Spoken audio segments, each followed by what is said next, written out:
And we are back, folks, after a 2-month-long hiatus. We are back here on WrestleRant. I'm Graham Giuseppe Matthews, and right here on the show, I break down all the WWE pay-per-views that I watch on the WWE Network.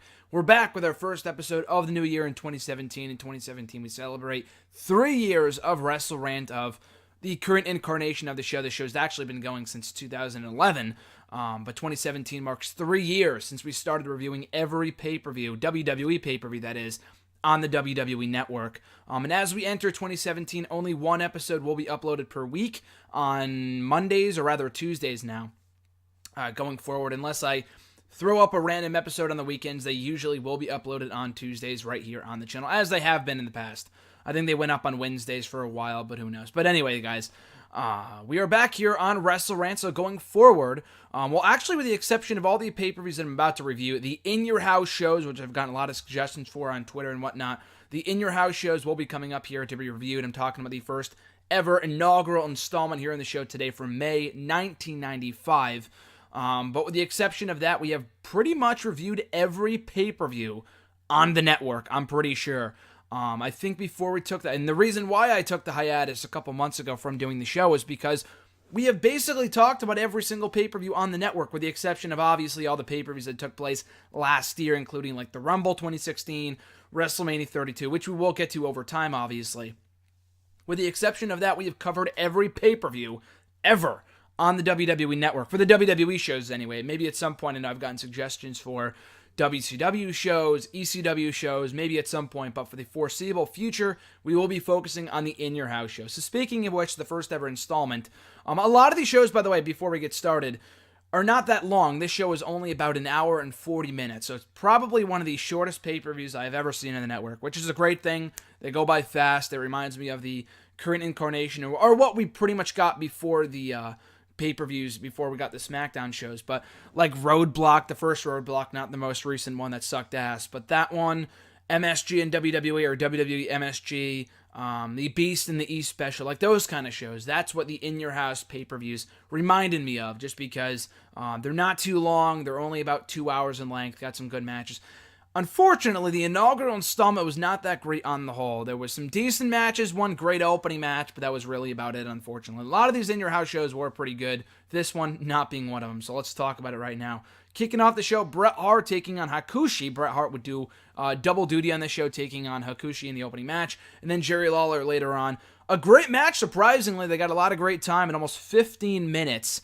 Bret Hart, in the end, scoring the victory before he went on to do battle with Jerry Lawler later on in the show. So despite interference from Hakushi's manager, Bret Hart pulled out the victory in an awesome opening match, which I did not expect whatsoever. I know Hakushi was a good worker, but he was basically a lower mid-card guy from what I remember, understand, whatever, perceive in the 1995 era. So for them to have a kick-ass opening match was something I did not expect. Awesome match. Unfortunately, the show peaked early with that matchup, just because the rest of the show was not that strong whatsoever.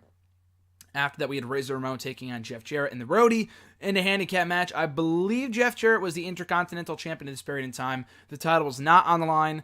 He sold a lot for the heels, in the end scoring the victory in John Cena-like fashion, so Roman Reigns-like fashion, what have you.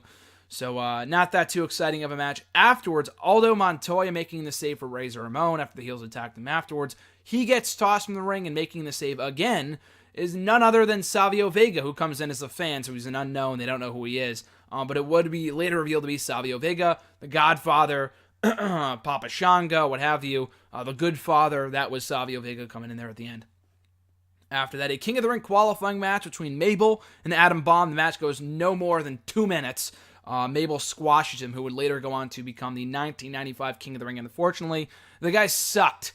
He was in WWE for a long time as Big Daddy V, Viscera, Mabel, King Mabel, various gimmicks. Never a great wrestler. At almost 400 pounds, it's not really hard to see why, but this match was exactly what you would think it would be in being a squash, a glorified squash match, essentially.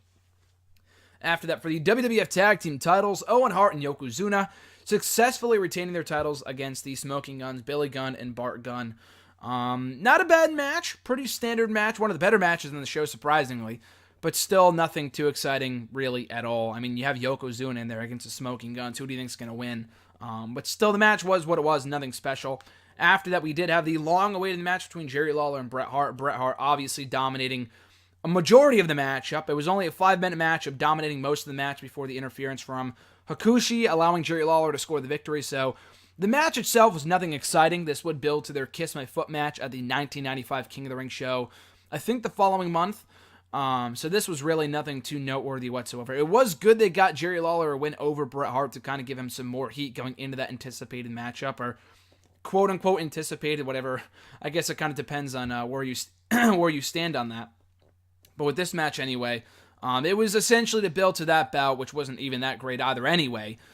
So this was kind of a placeholder before Bret Hart would ultimately give Jerry Lawler his comeuppance at the King of the Ring show the following month.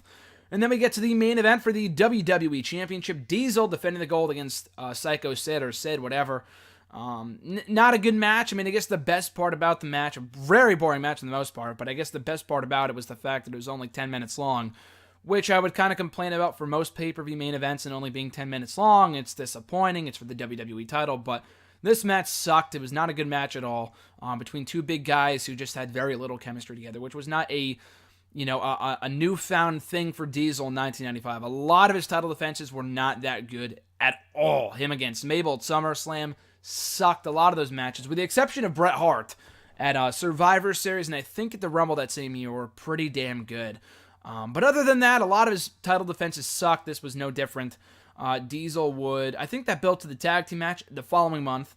So, who came here at the end? Someone came in at the end. I forgot who it was. Tatanka coming in to help out Psycho Sid, which allowed Diesel to retain the title by disqualification before Psycho Sid could be beaten by Diesel. And then to even the odds, out comes who was it? Savio Vega, not Savio Vega. Who was it? Oh, Bam Bam Bigelow. So it was Bam Bam Bigelow and Diesel versus Sid and Tatanka at the 1995 King of the Ring show, which I believe would main event the show.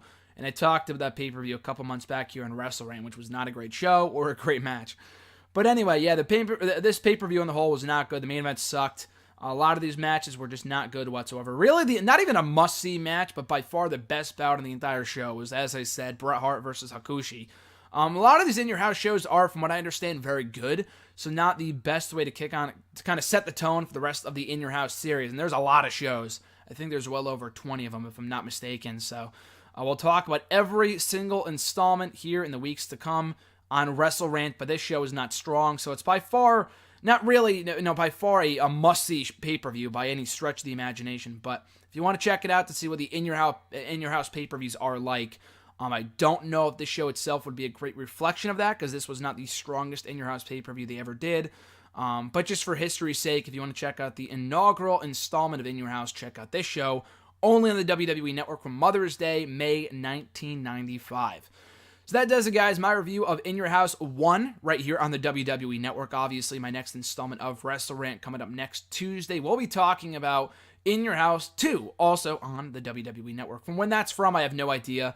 I imagine it would be from July, just because June was the King of the Ring show, so I think it's from July, if I'm not mistaken. I guess we'll find out. But anyway, guys, as always, great to be back here on WrestleRant, talking all about your favorite and least favorite, what have you, pay-per-views on the WWE Network. In Your House reviews coming in the weeks to come, in the months to come, whatever, in the months ahead. But in the meantime, and in between time, you guys can follow me on the Twitter machine at WrestleRant. Find me on Facebook at facebook.com/Graham.GSM.Matthews. Give the page an all thumbs up, and last but not least, be sure to like, comment, share, and subscribe. All support is amazingly appreciated, so thank you so much.